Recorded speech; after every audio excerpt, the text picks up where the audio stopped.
So this is a question that we get all the time, and having a low quality score is something that can be really depressing and frustrating for a marketer. Sometimes maybe you may have inherited a campaign uh, that wasn't managed perfectly, or you may have just stopped optimizing. And one of the things about running an AdWords campaign is that it's not a set and forget type of solution. You the best paid search marketers, and by that I mean the ones that get the best value out of their work, are the ones that spend really a lot of time optimizing. And optimizing means A/B testing, it means writing new ad copy, it means trying new markets, and it can be very daunting. And so one thing that comes from a lot of different factors is that your quality scores can go down. And as we know, when your quality score goes down, you end up paying more, or you end up not showing up on the first page.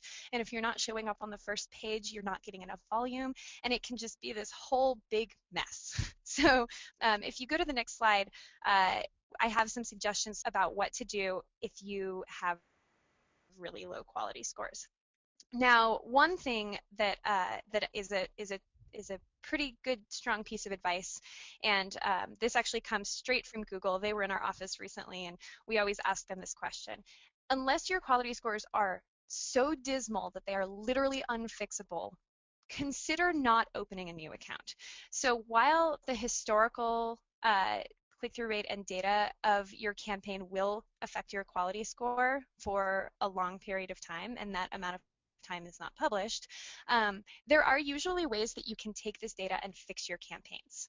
So if there are any keywords in ads that are just utterly dismal, we suggest deleting or pausing them. We also suggest restructuring your ad groups. So a lot of times you'll have a sort of sickly ad group that is being made sickly by only one or two keywords that are not performing well. And because ad groups should be very small, we usually suggest 10 to 20 keywords at the most. Sometimes pulling out those two keywords that are performing poorly and putting them into a new ad group and trying to optimize that new ad group can help improve your old ad group, and it will help you kind of breathe some life into those keywords that were performing poorly. Another thing that we suggest is building new landing pages with more relevant content, and I'd actually love to hear Oli maybe talk about this a little bit. Do you see anyone doing this, Oli, to help prepare their campaign?